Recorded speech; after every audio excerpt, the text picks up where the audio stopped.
Falange. Vou falar deles daqui a pouco. O banco de dados da Operação Cronos do Síndrome atribui uma classificação de ameaça dela de 6,5. Só para você ter uma noção, o nível de ameaça do Senhor Incrível é de 9,1. Ela foi morta pelo Homem Android versão 4. A segunda é a Blaze Stone. A tradução seria pedra incendiária, mas Blaze Stone fica muito mais legal. Enfim, ela pode controlar fogo e disparar descargas explosivas. Com essas descargas, ela consegue voar também.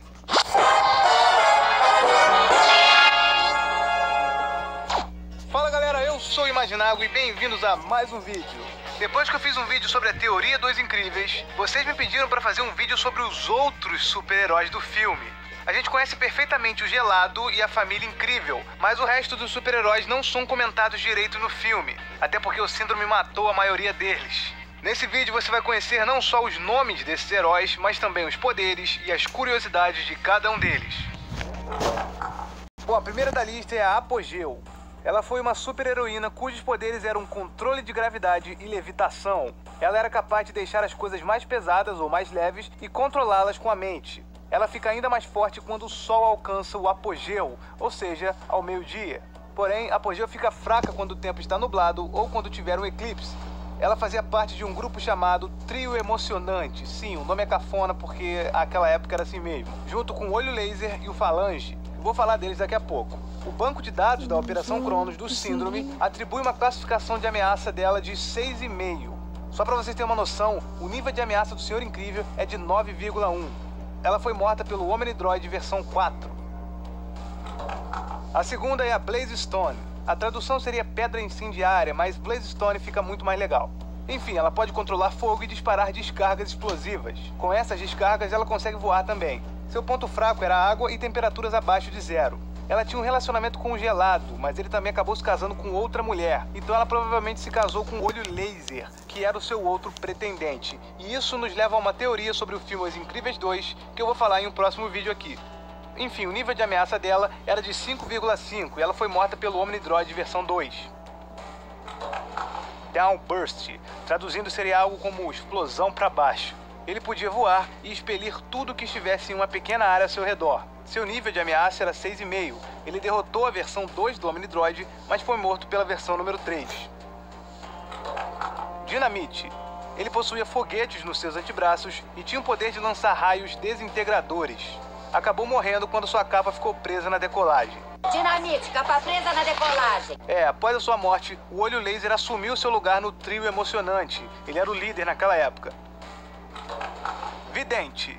Seus poderes eram telepatia, leitura de mente e visão além do alcance. E seu ponto fraco é ler a mente de algum animal, principalmente dos esquilos. Ele era o líder do grupo de heróis chamado Fantasmáticos.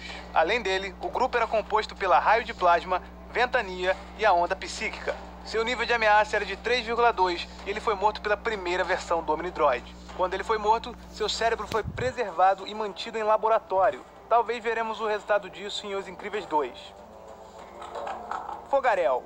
Bom, a gente tem poucas informações sobre ele. Sabemos que uma mulher confundiu o Síndrome com esse super-herói e por isso que a gente sabe que ele existe. Aquele é o Fogarel? Fogarel? Não, a roupa dele era diferente dessa aí. Pelo seu nome eu fico imaginando que ele tem um poder de fogo, obviamente, e seu cabelo deve ficar queimando para sempre. Gamma Jack. Ele tinha o poder de gerar explosões controladas de radiação de até 100 metros de distância. Basicamente, ele saía por aí desintegrando as coisas e distribuindo câncer para todo mundo. Ele era conhecido naquela época pelo seu penteado super brega e ainda era muito arrogante, acreditava que ele era um ser superior. Seu nível de ameaça era de 7,9, o terceiro maior depois do Senhor Incrível. Ele foi morto pela versão 6 do Omni Droid. Hiperchoque.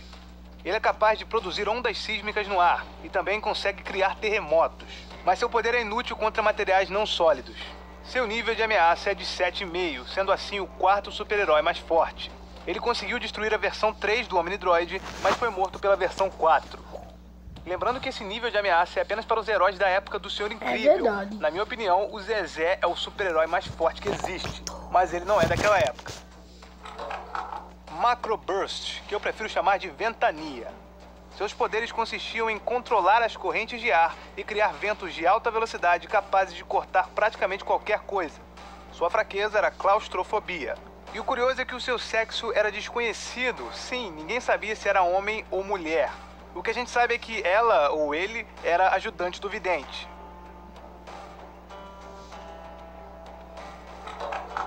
Mega Homem. Ele podia voar, tinha super resistência, visão de raio-x, grito sônico, teletransporte e invisibilidade. Seu nível de ameaça era de 9,6. Sim, esse era o super-herói mais forte da sua época, mais forte até que o Senhor Incrível. Mas ele foi morto porque sua capa prendeu no elevador expresso e ele bateu com a cabeça. Eita! Vai pensando que a Edna tava de brincadeira. Nada de capa. Falange. Ele tinha capacidade de projetar explosões sônicas. O seu ponto fraco era se alguém conseguisse refletir essas explosões contra ele. Ele fazia parte do trio emocionante e seu nível de ameaça era de 4,7. Ele foi morto pela segunda versão do Omnidroid. Raio de plasma. Seus poderes envolviam disparos de plasma que ela capturava da antena de alguns insetos. Também tinha capacidade de voar. Ela não foi vista no filme e não se sabe se ela ainda está viva. Onda psíquica. Essa heroína fazia parte dos fantasmáticos e tinha poder mental. Ela podia paralisar a mente de qualquer pessoa por 30 segundos. Também tinha telecinese e podia tomar o controle do corpo dos outros. A fraqueza dela era que seu corpo ficava vulnerável quando ela controlava o corpo de alguém. Seu nível de ameaça era de 1,6 e ela foi morta pela primeira versão do Omnidroid. Mas aí também foi covardia, né? Ela era capaz de controlar pessoas, não robôs. Super Tibum. Ele podia controlar a água e, ironicamente, foi morto sugado por um vórtex e desapareceu. Super Tibum, sugado por um redemoinho. Ninguém sabe se ele sobreviveu ou não. Stormcida. Ela tinha o poder de criar descargas elétricas e criar vendavais. Seu nível de ameaça era de 6,7 e ela foi morta pela quinta versão do Omnidroid. Stratogata. Além de poder voar, ela tinha super força e capacidade de se comunicar com os pássaros. Ela morreu quando foi salvar um jato de uma queda e acabou sendo sugada pela sua turbina. Seu nível de ameaça seria de aproximadamente 6,9. Homem Trovão. Ele podia controlar a tempestade, mas era conhecido pela sua baixa inteligência. Infelizmente, acabou morrendo quando sua capa prendeu na barbatana de um míssil. Tudo ia bem, outro dia de glória, quando a capa prendeu num míssil. Homem Universal. Ele era um herói diferente, ele não possuía identidade secreta. Ele dedicava todo o seu tempo para ser um super-herói. Seu poder consiste em manipulação de densidade atômica. Ele podia se transformar no estado gasoso. O Homem Universal também era capaz de se transformar em um buraco negro.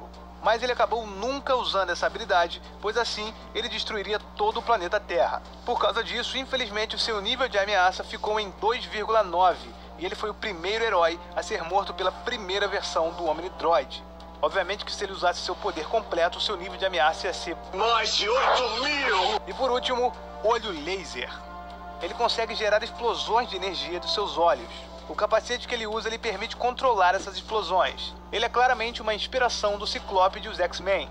O Raio Laser era originalmente um membro do grupo Fantasmáticos, mas ele tinha uma rivalidade com o Vidente que o levou à demissão. Foi aí que depois que o Dinamite morreu, ele assumiu a liderança do trio emocionante. Seu nível de ameaça era de 6,3 e ele foi morto pela versão 5 do Omnidroid. Mas antes de morrer, ele usou seu poder para esculpir a senha da Operação Cronos para que outro super-herói pudesse ver. O que é bem engraçado porque a senha da Operação Cronos era Cronos. Ele foi parar naquela caverna porque ele teve a sua barriga perfurada pelo Omnidroid e conseguiu fugir, se arrastou até a caverna e escreveu aquela mensagem para finalmente morrer. Certamente ele teve um importante papel no plano de acabar com o Síndrome. Até mesmo antes de morrer, ele pensou nas gerações futuras. Bom, galera, esses foram os heróis que fizeram parte da geração do Senhor Incrível. Essa lista foi tirada de um vídeo bônus que a Pixar fez, mostrando um pequeno dossiê de cada um dos heróis. Eu achei interessante compartilhar essa lista com vocês, porque eu sei que muita gente não sabia de nada disso. Lembrando que tem alguns nomes que eu traduzi livremente, alguns ali não tem tradução correta especificamente para o português. E eu gostaria que você me dissesse aí nos comentários qual é o seu super-herói favorito dentre esses que eu falei aqui. Não vale falar o Zezé. Bom, se você gostou desse vídeo, deixe seu